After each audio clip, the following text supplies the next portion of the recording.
That's true. So NBA awards, let's get on to that one first.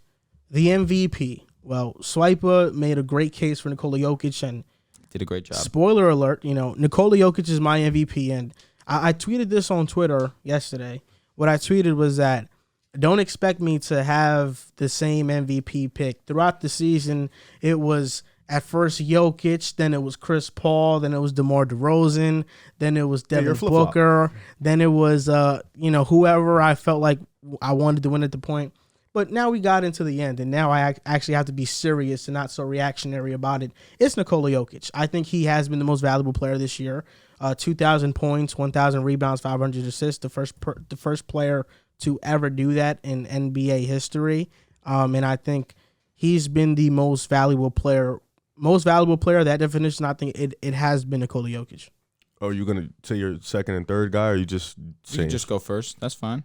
My runner-ups for MVP? Yeah, just Giannis and Embiid. Okay, so that's the three. We're all going to have the same pretty much runner-ups. You know what you should do? Instead of just being so reactionary, just don't say who your MVP is until the end of the year. Why are you telling me how to live my life? I'm just saying, because then you'll say one thing, you get 50 tweets of you're an idiot, and then you say another thing, and it's like, oh, so now you're going to betray us here, and this is like with your when you tweeted about Miami. It's gotten to the point you think that Joel likes being called an idiot. I think he likes being called the traitor. You just betrayed Miami. Or maybe he just likes the interactions, which you know what, I can respect. You probably do because you like getting on people's nerves. That's probably what it is. No, I actually just don't like Miami anymore. That's why I tweeted that. Because the comments that we get on YouTube about Miami, on Twitter, on TikTok, it's like on Instagram, everybody is always like, "Oh, you're sleeping on Miami." Nobody is sleeping on Miami. Yeah, no, they don't suck, but they suck. I know what they are, and I feel like Boston is a better version of what they do, and that's why I'm not that scared of Miami. I'm glad Knicks fan? I'm glad you've seen the light. No, he's just speaking generally. Oh, because you said I'm not. So I took that as a team. I'm not. Okay. I understand. I mean, the Knicks are out. It doesn't matter. So are the Lakers. Facts. Yeah, we'll get to that later. No, we're not. Yeah, That's we not will. The topic on the show. He did say one of the topics is most disappointing team. So we'll get to that definitely later. My MVP is the Joker. He's been the most valuable player in the league for me. You take him off his team, they are a lottery team, an extreme lottery team, like probably the biggest lottery team in NBA history. His numbers are ridiculous. He's been able to lead that team with the type of role players he's had. And you look at all the other players.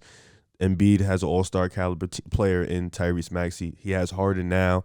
And then on top of Giannis, he has Drew Holiday. And then he has Chris Middleton. Drew Holiday has been great this year. Yeah, Middleton has been solid this year. But the Joker has to really rely on a couple role players. So for me, his numbers, his statistics, I got the Joker as MVP, and I don't think it's close.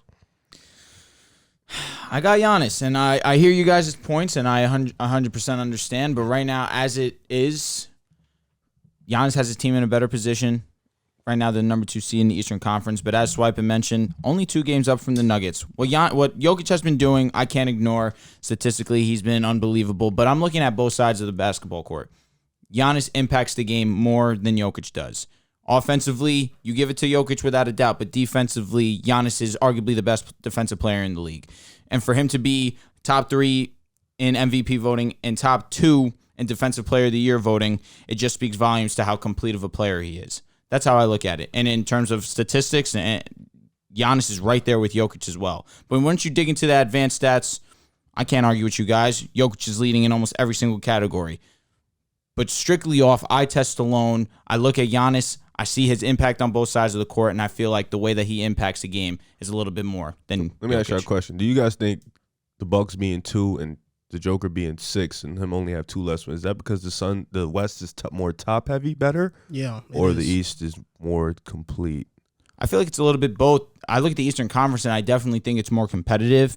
I look at the top teams in the Western Conference, and I do think that their 2 top teams – I'd throw in 3 because a healthy Warriors team you can't count out. They have 51 wins. I understand, but I'm saying they're number 3 right now, which is why I'm acknowledging them. Thank you. I look at how Dallas. and Dallas is another one. They also have 50 wins, which is super impressive. Shout out. I just look at the Eastern Conference and how all around complete it is. Where 1 through 10 separated by 10 games. 1 through 10 for the Western Conference is separated by like 20-something games. I feel like that's because of the gap of what Phoenix did, though. To a degree, but you still have Memphis, who still has 50-something wins, which is very great. That's true.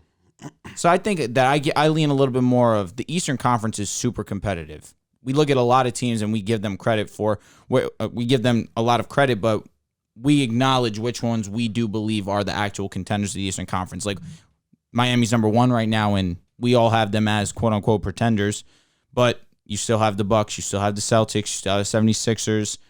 These are teams you got to respect. You have the Bulls, whether you think that they're pretenders or not, they're still a quality team. The Nets, who are an 8th seed that you still have to respect as a contender as well. That's true.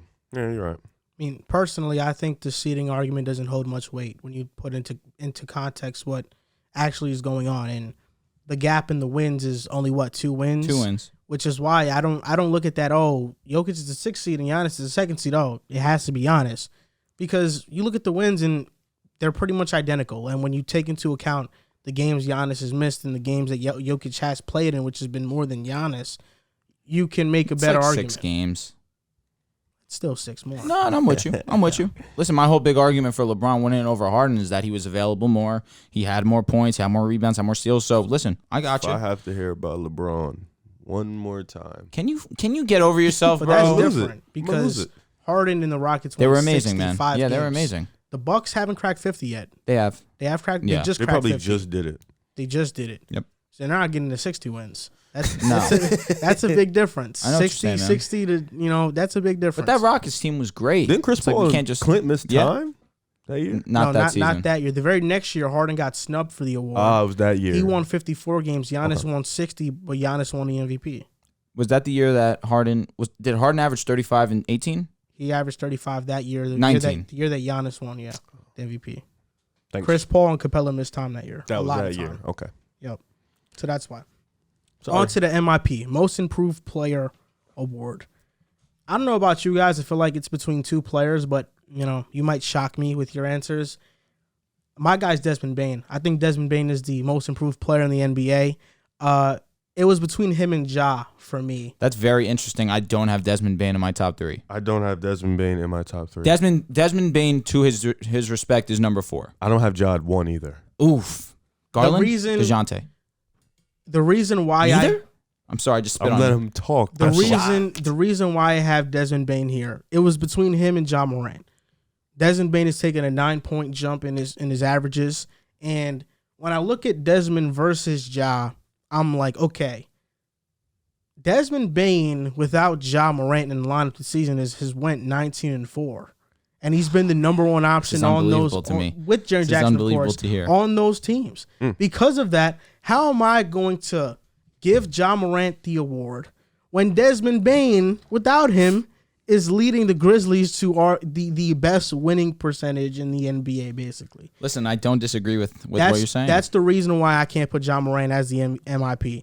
For me, Even it's though Ja Desmond Morant Bane. is in MVP conversation, or was at least. Ja Morant should not be in the MVP. Listen, I don't conversation. disagree. Well, for me, I don't. That doesn't really. When you're the most improved player, it's what you've done individually to improve. So for me, it's DeJounte Murray. Yeah, like that. For me, he's the most improved player in the league. And I feel like all these guys, Bane has a case, Garland has a case. Ja Morant has a weird case because he's improved, but it's like He's been nice. Yeah, it's weird, but he also still has a case. But for me, DeJounte Murray is my most improved player in the league. And Spurs fans, please don't get excited because this is your only. This is it. That's the guy. That's my guy. He's improved across the board. His leadership has improved. Him being the primary guy for his team, finally being healthy, finally being able to take the full keys. Last year, he played with DeMar, so he didn't fully get to embrace that role. But now this year, being at that spot, 21 points per game, he's averaging 6 assists. It's been different. Defensively, he's been amazing. So for me, it's been DeJounte Murray. He's improved. The jump shot's getting better. The three-pointer's not there yet, but the midi has been there. He's improved as an offensive player and as a leader, and they're in the play-in, so I got to give him some shout-out for that. The reason why I lean Ja is because where I do agree with what you're saying, last season he was still a solid ball player, and we saw come playoff time he even elevated his play up a whole other level. But now this season he's averaging 8.5 more points on a better field goal percentage, on a better three-point percentage, better rebounder, not as much in the assist category, but even still we understand that he is a solid passer. Steals, he's upped his steals, he's upped his blocks.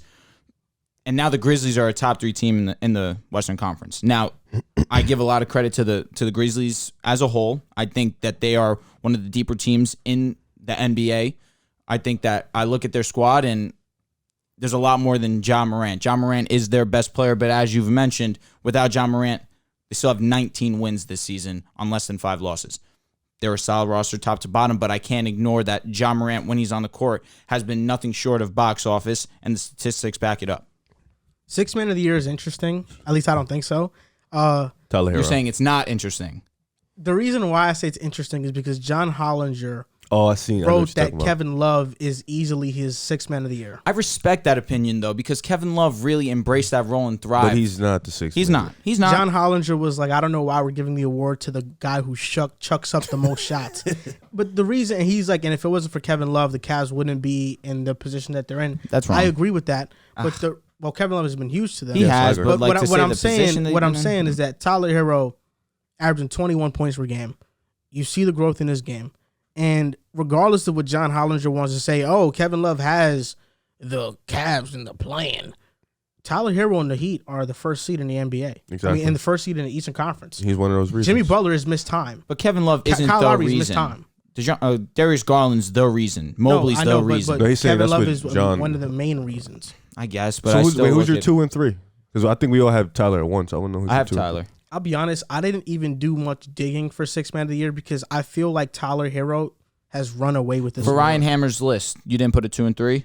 I did put a 2 and So 3. who's your 2 and 3? I actually forgot. Unbelievable. It might have been Kevin Love. For me, I put Kevin Love and Kelly Oubre. I put K Love and Poole, even though Poole has you know what I'm saying. He's swapped between You know, I starting. can look at and- your list. I have it right now.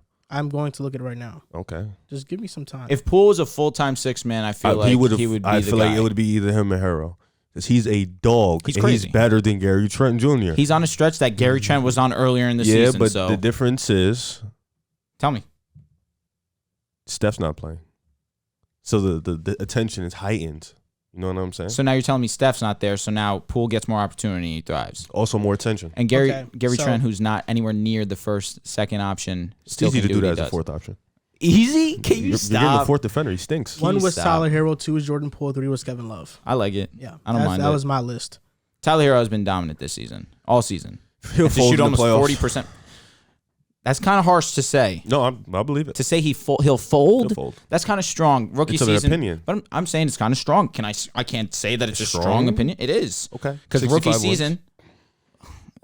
Can you make points that are valid to the argument we're I'm having? saying okay.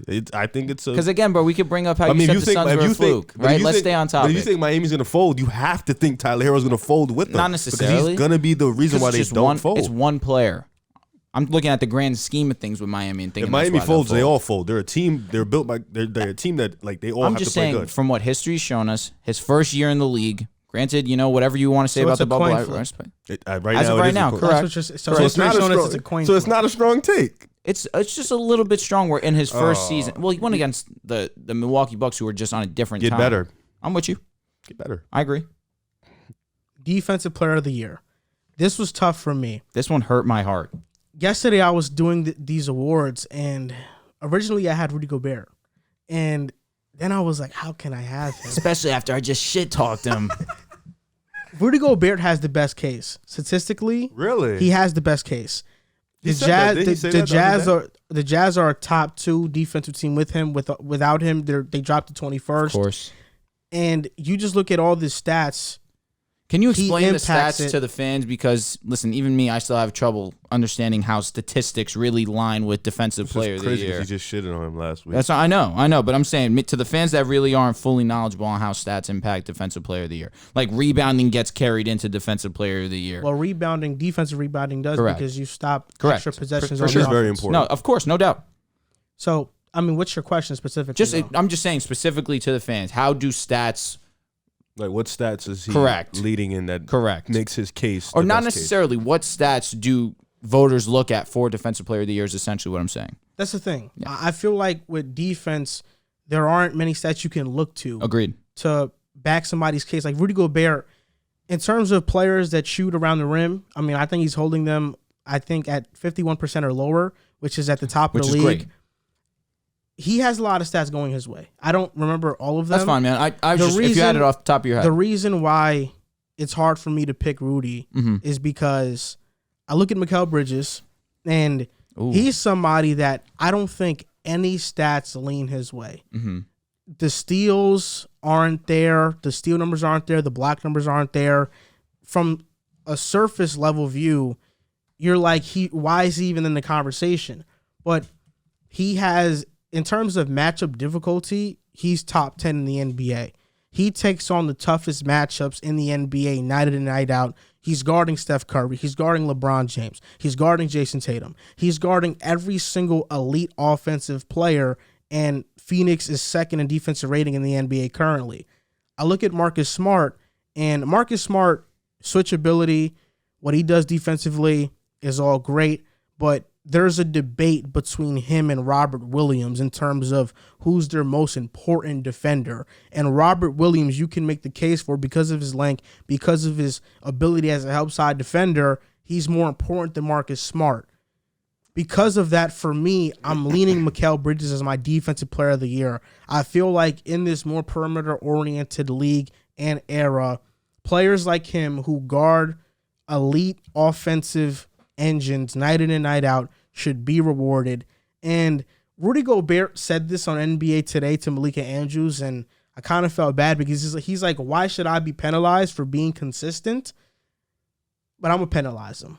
You know, although he's won and he has similar impact to those years, but I just feel like Mikal Bridges is my guy. I feel like he deserves it. Over Marcus Smart? But didn't you just said perimeter players should be rewarded more, so why shouldn't you think Marcus Smart is more important than Rob Williams? Mikal's a perimeter defender as well. No, but he said Marcus Smart and Rob, it's a toss-up between who's the most important, but you said perimeter defense is more important in today's game. Because so why shouldn't Smart? Because Boston switches. I was going to say, Rob is versatile. He's versatile. Smart is too, though. I'm not saying wrong. 6'4" and being able to defend some power forwards is impressive. And centers. Yeah.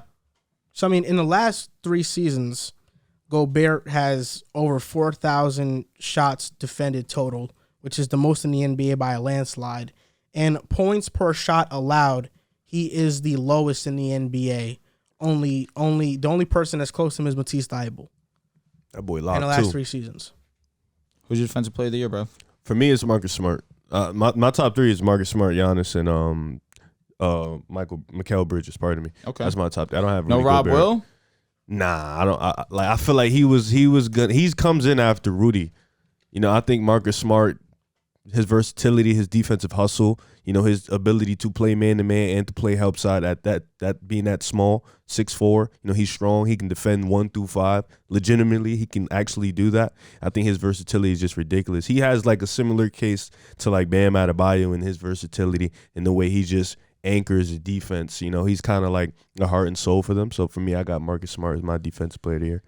It's unfortunate because if Rob Will stays healthy, I'm taking Rob Will. The fact that his team is number 1 in terms of defensive rating, and him being as versatile he is on defense, being able to guard the perimeter, be able to guard down low, being one of the leading block getters this season, I would have loved to give the award to Rob Will, but now that he's injured and he's going to miss some time, unfortunately, I do feel like that's going to play a factor. I'm torn between Giannis and I'm torn between Marcus Smart. Giannis again for Giannis? Yes, of course. The guy that doesn't have a top 10 defense in the NBA.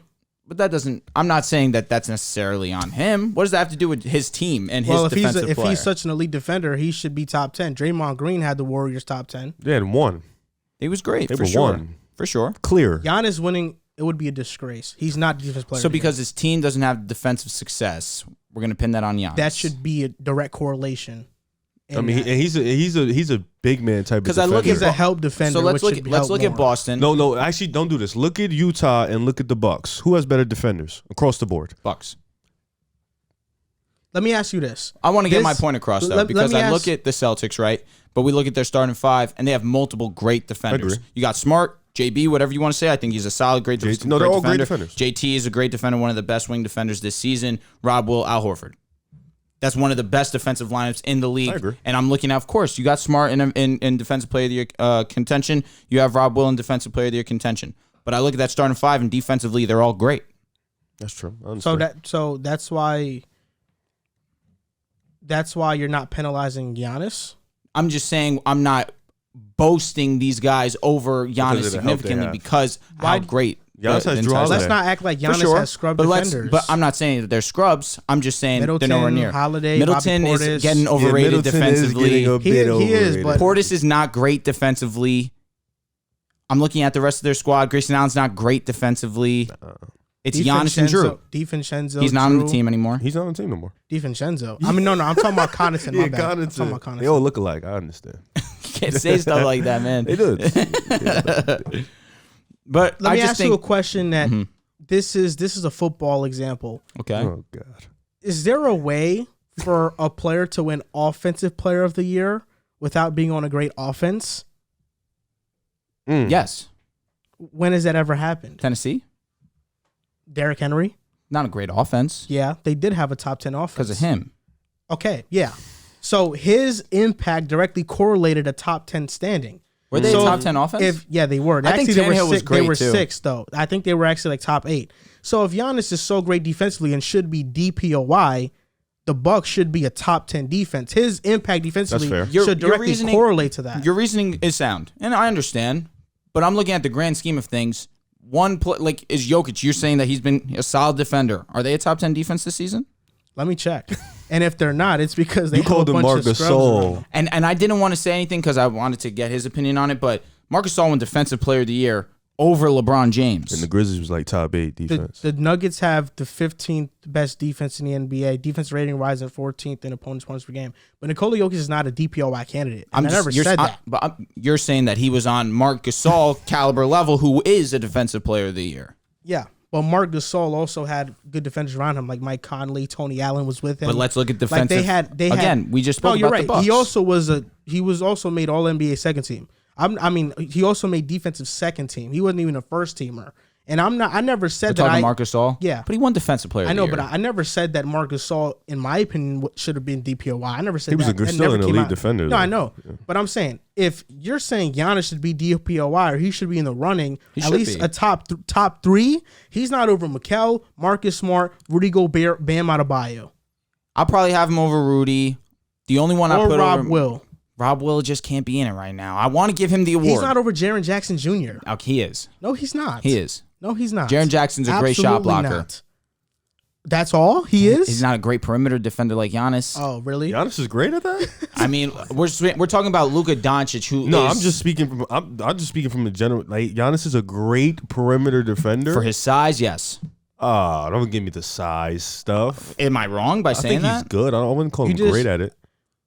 I think he's solid at it. You just Semantics. disrespected If you want to say JJJ. good, fine. I say great. There shouldn't be that much of a discrepancy, It's above average. which is fine. Great though. And what were you saying? I disrespected Jaren Jaren Jackson Jackson. is a really good perimeter defender. I could dig it. He's a good. And like we mentioned he before, is great down low, without a doubt. and like we mentioned before, the Grizzlies without Ja win mostly because of the great defense they have. But let's And be, they who's have there? great depth. Oh yeah, okay, they have great depth. Yeah, you almost did the thing But you do. Dylan Brooks He's missed a good amount of time. The whole season, who's their best perimeter defender. Agreed. Outside of Jaren Jackson Jr., who can you point to on Memphis that you're like, oh wow, like they're so great defensively? Adams is solid down low. Desmond Bane's really good defender. You guys are just doing like, come on, bro. I'm just saying, like, give credit where credit's due. They have a solid defensive I'm just unit. saying you cannot be DPOI if you don't have your team in top. But there's 10 really defensive- two great top defenders 10 on that defense squad in the league. in the starting five. We look at number one With the Bucks, The With the Bucks have Bucks. But they arguably have the greatest Drew perimeter Holiday. defender in the Agreed. league. It's Drew Holiday and Giannis. Now name me another good defender. okay, now that's cool. When Draymond Green was healthy for the Warriors, name me another good defender outside of Andrew Wiggins. Okay, so Actually, there are don't other even do that. defenders. Name another great defender on Wait, the Jazz. isn't that Yeah. that what you just did? But I'm with you. But you because took out you outside of said- Andrew Wiggins. No, because you said You took away the only person I was going to say. When we talked about the Bucks, you're like, oh, it's just Drew. No, but I don't And then disagree. it's just two players with the I'm Warriors. agreeing. That's what I'm saying. If you can only be in the DPOI running if you have your team as a top defensive team in the NBA. That's so strong. I don't overly disagree, but at the same time, I just acknowledge That's what the makes talent. Gobert's case so Who's good. your DPOI? I have Marcus Smart, given the totality of it all and his versatility as well, being that size and being able to guard 1 through 5. I think either guy should definitely win it. You know, I don't think you could put a third guy in the race, but I think one of those two guys should get it. I hope we don't get it big this year. I think it's probably going to go to Marcus Smart. I think his comments. If it should be a big, Bam should be in it. Yeah, I agree. Bam should be the big. Now next, Rookie of the Year. Who? It's a convo. It's a convo. It's in a convo for me. Are you gonna go first? You've been going first the whole time. It's Scotty Barnes for me. It's I think Scotty Barnes is the Rookie of the Year. For one, he is the first rookie since Luka Doncic and only the 22nd rookie in NBA history to average 15 points, 7 rebounds, and 3 assists in a season. Top 3 in every major category as a rookie. And this entire season, we've all been talking about Evan Mobley being Rookie of the Year and running away with the award, mostly in due part to the Cavs' success, winning. Mobley doesn't have that over Scotty anymore because the Cavs have dropped off. And you can be like, oh, but the Cavs were injured. Well, the Raptors to start the season were injured too. Pascal Siakam missed a good amount of time. And it wasn't, and no, they were still like in the play and they were teetering above there. Right. But then when they got their star back, that's when you saw them take off. Now they're the 6th seed. Scotty Barnes is the 4th, 5th option on the team, and he's still making a significant impact to this team. I have no questions that if he was the main option on the team, he was in a losing situation like Detroit, he's putting up better numbers. Scotty is the Rookie of the Year. I don't think, because of Cade's slow start and Jalen Green's slow starts, and Evan Mobley has been consistent the entire year, I don't believe we should reward the player who has had the hottest stretch. Scotty Barnes has been good all season and has also picked it up throughout the season. Because of that, he's my Rookie of the Year. I'll say this before you go because I know where you're going. I already sent you the flick. No, I know. I don't need to say much. There's a lot defending Cade. His slow start is a little bit overblown. It was like the first week maybe. After that, he started to turn it up. It was more than that. I don't know, man. It was like the first week was bad. His first game was bad. Second game was bad. He turned it up. He's been very consistent, has been an overall player, but I'll let you go because I don't differ in opinions with Joel. Oh, you I don't. Listen, the graphic you sent is very, very convincing. But we got to look at it from this lens. Like he said, top 3 in every major category. They're top 5 in the Eastern Conference. Who's top 3 in every major category? Scotty Barnes. Oh, you know, Cade is top 5 in every major category. Top 5. Top 5. Top in every major, but every major category. It's not top 3. And Scotty plays. I mean, in the team where he's the 4th. Cade is top 3, and okay, that helps. You know, that also hurts and helps him. Okay, right? let me say this also. How does it hurt him? It hurts him because he's the 4th option. As a 4th option, you kind of get more, but you kind of get more leeway because you're the 4th You're the 4th least attractive player on defense, as opposed to a number 1 option who is literally, like you said, the most without a doubt doubled rookie in the NBA. Easy. The guy that's the only guy on his offense, mind you. He was playing at the time with Killian Hayes, who can't do anything in minimal spacing because Sadiq Bey was shooting pretty bad at that time. And now on top of that, he's leading. Listen, has Scotty been consistent? Absolutely. 100%. Has Cade had a little slump? Of course. And it was the first 20 games, actually. 20 games. Yeah, first 20 games, he averaged. I just searched up on StatMuse first 20 games. That's fine. 15, 6, and 4.5 assists. So 15. And he shot 37% from the field and 30% from 3. 15, which is just under what Scotty's been averaging all season. And he struggled. Yeah, that's struggling. From the field, though. Yeah, what you guys gonna? Because for me, like Cleveland, and I get that, like Toronto's been ahead of them, but I feel like losing Jared Allen and then Mobley's been missing some time too. That really hurt their standings, of course. But Mobley, they just came out with a new rookie poll. Cade is still 2. I think Mobley's probably gonna win it, but for me, Mobley, really? I don't think Mobley should win it at this point in time. And Scotty's 3. Scotty's still 3. That's crazy. But for me, I look at best rookie. Who's been the best rookie all year? Who's been the best player? It's the bias against Toronto, man. I can't disagree. You're going to say who's been the best rookie? Who's been the best Evan rookie? Mobley. Huh? You're saying Evan Mobley because you're saying Evan Mobley's going to win the award. Evan Mobley's probably going to win the award. But you're saying Cade's been the best rookie all season? He hasn't. Who's been the best rookie? But that's for you're the saying past Mobley. I was going to say Mobley. That's what I'm saying. saying. I was going to go Mobley. Yeah, I think Mobley should be the rookie of the year. Who's been the best rookie for the past month? It's been Cade. No, past 2-3 months, it's been Cade. Cade's been amazing. Undoubtedly been Cade. He has been better than Josh Giddey. He hasn't played. I know. But for me, it's Evan Mobley. I don't think the injuries, like, who's been the best player? Obviously, Cade. But who's been the best rookie consistently throughout the whole year? I got to keep the consistency with what I say. So Evan Mobley, for me, from start to finish, up until he got hurt, has been solid. Why? What do you say that? So Franz Wagner isn't here. No. Franz would probably be 4. Franz would be 4 for me. Wow. You have him in your top 3? No, I'm just saying that. Yeah, but Mobley. Is Jalen Green in the top 4 in your opinion? Magic fans. No. And you put on your tweet, your Twitter, that Jalen Green's rookie season was comparable to Anthony Edwards. I would say that you would say that it was going to be like Anthony Edwards. It has been. Of like the past week and a half, 2 weeks, yes. No, since the All-Star break. But of recently, it's been more consistent. Oh, as of recently, he's been dropping 30. He's been awesome. But I'm saying since the All-Star break, he's been going crazy.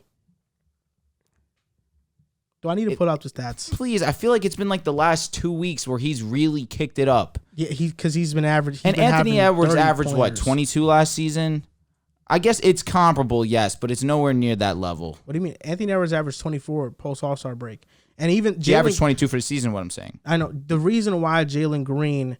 Let's see. While you isn't finishing as a top 2 rookie is because top 3 is because this rookie of the year race has more depth. Last year was just LaMelo and Anthony Edwards. Who else was there? The third guy was Tyrese Halliburton, averaging 11 points. I'm not mentioning in terms of last year's class, and I'm not saying as a knock on Jalen Green. I solely meant in the conversation of Anthony Edwards and him.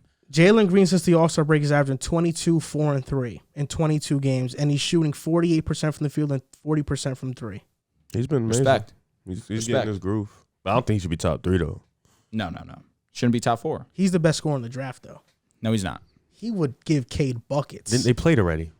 And he gave him buckets. Think so? Scotty Barnes a lock up Cade, though.